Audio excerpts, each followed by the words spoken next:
Welcome back to the Self-Made Auto Chair. We're back on the Nissan Maxima. I forgot my hat. Let's just get that out in the open. It needs the front brakes, and this is the side that I said had the loose wheel bearing on it, or slightly loose, not real bad, just a little bit of play. But I look here, and that wheel bearing looks pretty bright and shiny, like it's brand new. I think perhaps when they were guessing and throwing all the parts at it to fix the, well, ultimately it was a bad alternator, it probably got a new wheel bearing. I see the grease looks pretty fresh on it. That being said, I think what we're going to do is make sure that they torqued it properly, because if it's not, it'll have a little bit of slop in it if they didn't give it enough ugga-duggas to keep it together. So we're going to peel the brakes off it. We're going to whack down the axle nut and then retorque it to make sure that's all good, double check it for play, and then kind of move on with our day. How did the guy walk out and forget his hat? I have no idea, but I did it. I think it's because it was raining. And when I went out to start my Jeep this morning, I had my hood up, my hoodie, and I don't think I took the hood down. Therefore, I think in my subconscious, I felt something on my head. Therefore, 3/4 of the way to work, when my Jeep warmed up, and I took my hood off, I'm like, son of a hoo-ha, my head's cold. It's because you forgot your hat. Oh well. Things happen. Oh, I'm a little tired this morning too. So we'll peel the caliper off. I do want to check, look like a bunny rabbit here. I just want to make sure that the caliper is going to press in for us before we get too far. Nothing like getting your bracket all cleaned up only to find out your caliper's junk. Okay, so it presses in fancy like, whoa, hanging by the hose. Don't look, close your eyes. Nobody saw that. Let's try this again. Probably should go get a little hooker over here. Come here, baby. We got one. We'll hang her up on the hook. There you go. We got something back here. We got an ugga-dugga gun right here with a swivel, guaranteed to hurt you.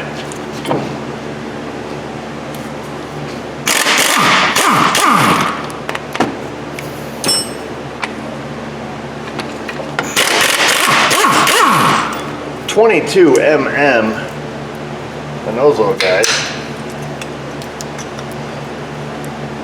Pads are not 100% wasted yet, getting close. We're changing these because the rotors are so thumpity. That is a brand whipping new bearing there, son.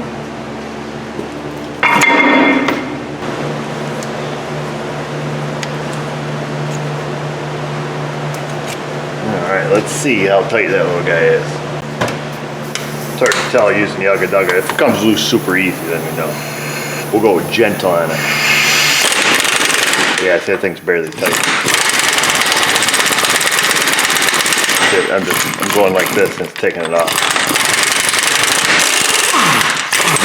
It is Thor though. Let's clean all the schmoo off it. We'll Loctite it and then we'll torque it. Because I've worked with some fellas, particularly some old fellas, we'll call them, old guys, old fuddy-duddies, and for some reason they're still on the assumption that these things just go down finger tight, like bearings did back when they were kids. And more often than not, you'll see that. It sounds silly, because a lot of these are torqued at anywhere from 110 foot-pounds to 260 foot-pounds, unless it's a Volkswagen, and those are torqued at 9 million plus 70 degrees. So we're gonna clean that off. Get out the good stuff. There it is, baby. I won't let you down, folks.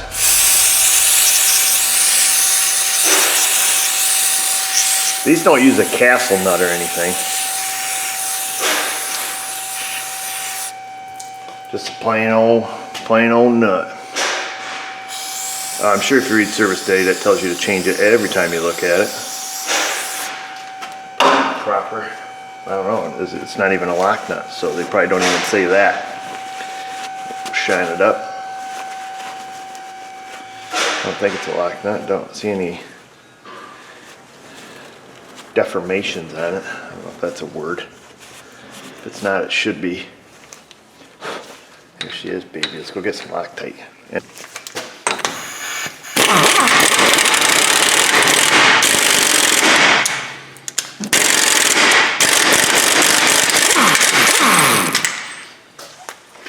What I wanted to do there was to make sure that the hub was pushed together all the way.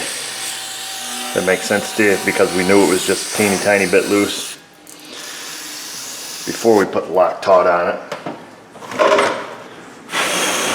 Ooh, you're hired. We wanted to make sure that it was, you know, smushed together, if that makes sense. Hopefully it does. We're going to put some of this on there.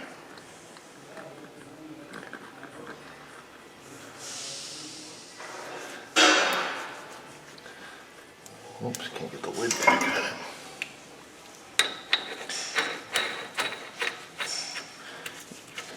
And maybe it is some kind of lock nut. It does get a little hard here on the outside. Not too hard though. Just a little bit. Let's see. So we've got the old Torquey out here. She has 130 FTLBS's. Wrong way. There we go. Let's see if we can do this. There we go. So not crazy tight. While we are standing here with a can of the good stuff, we're going to take and get some of this old muscle grease off there. I didn't even know there was a Castle guy still around. Apparently he is, but he doesn't stop here anymore.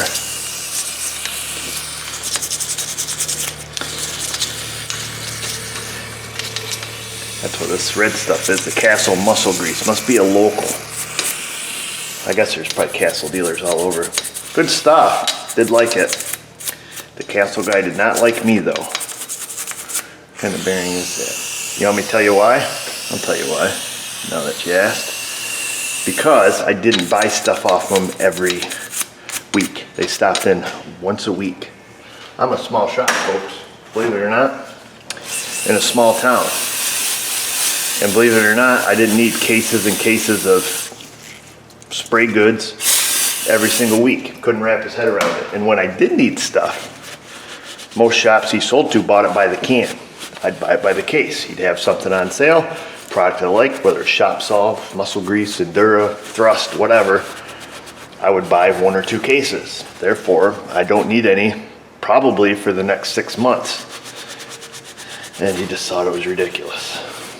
Anyhow, I tried to explain to him how it's more economical to do that, but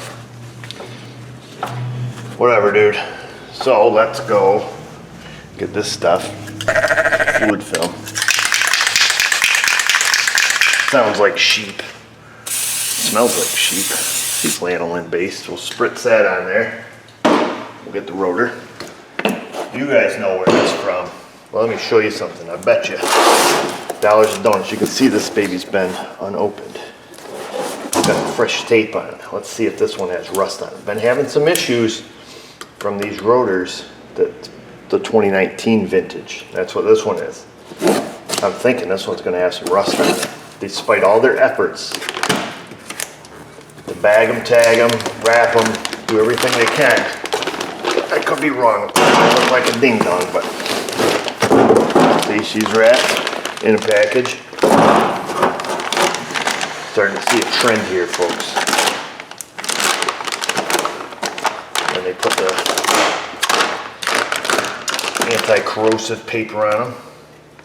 You know which rotors didn't rust? The ones they put in the bag that they sprayed with oil. Anything? Oh yeah. Yeah, totally. See that? See how you get the little rust spots on it? They're superficial, but it's kind of annoying.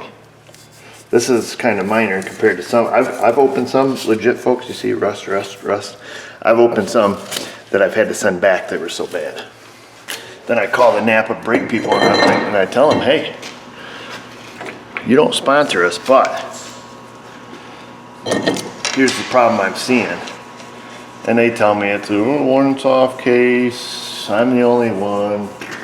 You know, the same stuff they always tell everybody. It is kind of superficial rust, it is on the outside, but like I said, I've opened some that are super duper bad. That's a frustrating part about some of these big corporations.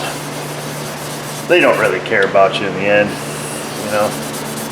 I've called some of their tech supports to the point I just quit doing it anymore. Not really their tech support, but like their customer service or whatever you want to call it, to let them know about some of their product and how it's broken and how they can fix it to make it better. They just hire a guy who blows smoke up your hiney to answer the phone and make you feel good. So I just quit calling these places. Sad, really.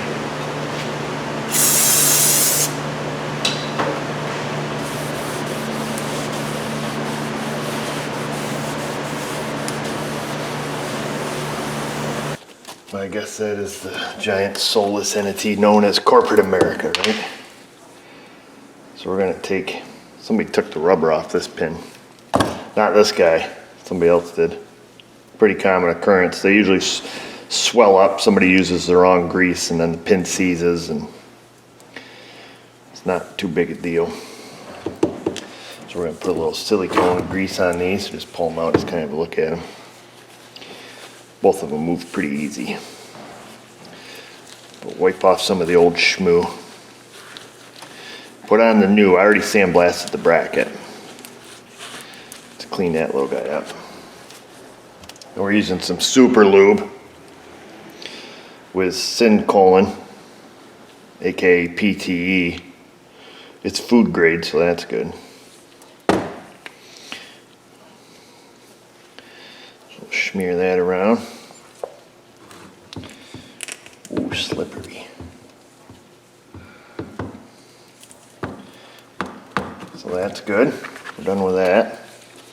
And then we'll use our CRC ceramic fortified brake system grease. And it's extreme, up to 3,000 degrees. After that, you're in trouble.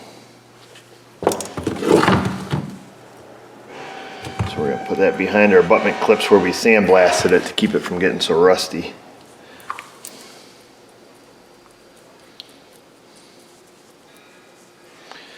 Stuff's pretty sticky.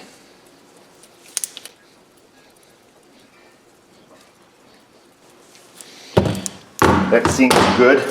We do get the coated hardware, which is nice. It's pretty slick itself. And then we've got our anti-drag clips and our brake squealer. So let's go put the lid on this. And then we'll go stick the bracket on. We'll need a little Loctite. Trying to milk this job as long as I can. My next job is not a fun job. But even if I milk this, I still got to do that job, and it'll just be later in the day. It's a Toyota. It's the Sienna. I think that's what they called it. They're minivan. Toyota minivan, a newer one, 14 or 15 or so. I got to do a door cables and a sliding door. Awesome. Super excited about that.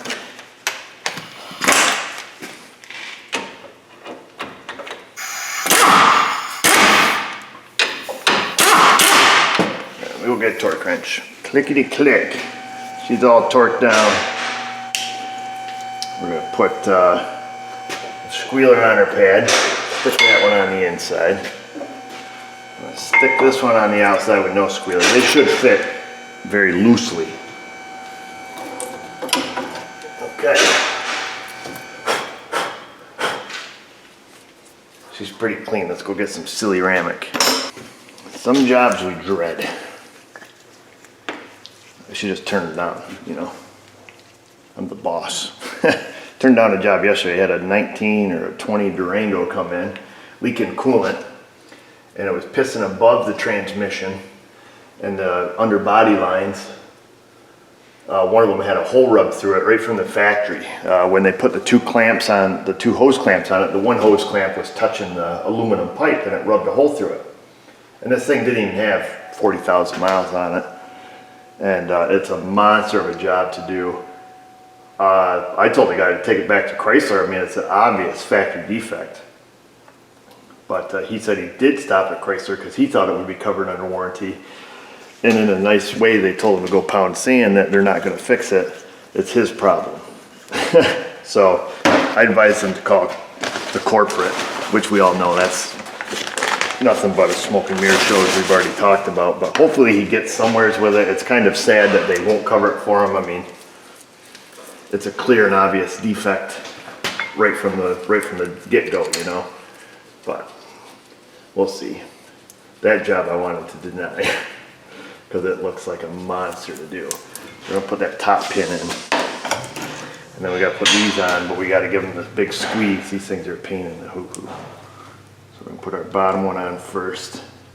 This will flick the pads on the floor several times before you get them in. Then we're gonna put this one in. You got a lot of tension. Put that one in. Then you squeeze them, and then you roll it around town. That keeps you from dropping on the floor. Trial and error teaches you that process, folks. Whoops. Doesn't teach you how to put a bolt in, though. There's that. Get the wrench. These are my dad's wrenches. One set of them. And that's his torque wrench, too. Took some things out of his toolbox. So we're going to take and snug these up. And then of course we will come back and torque it all to factory specs. You know me. There we go. Fancy.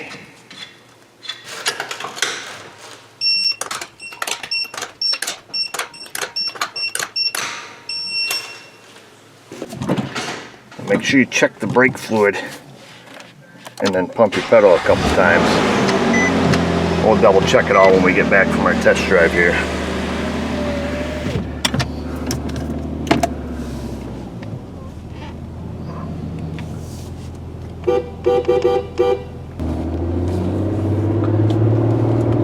Kind of feel bad for this lady because she already bought a new car.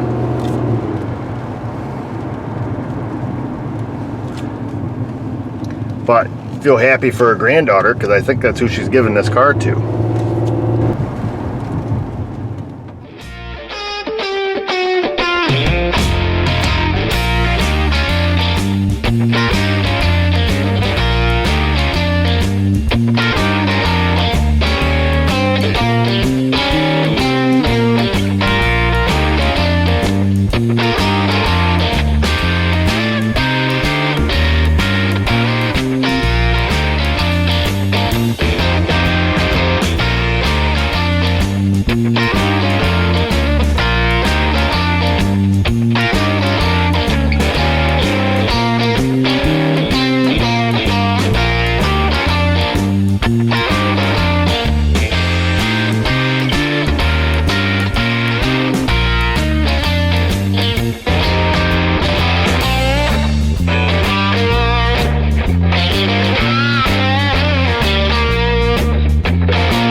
Well, there you have it, folks, just like that. I just got to bring it in. I want to put it back on the lift. I'm going to double check that wheel bearing, make sure that's cool. If it's not, then proceed with our original plan. Replace the bearing. But I'm sure it's probably good. Double check the wheel torque, and that's it. What I want you to do is send me good vibes so I can bring in that Toyota van and do the door. Why did I say yes? They're a pain in the butt to do. And to answer your question, no, I am not going to make a video on it because there's way too much swearing involved. Anyhow, comment section. You guys know what to do. Go down there. Don't swear while you're down there. Just swear to me you're going to make a good comment, a question, or a good criticism. And the Insta, the Facebook, you guys know. I don't need to tell you. And just remember, viewers, if I can do it, you can do it. Thanks for watching.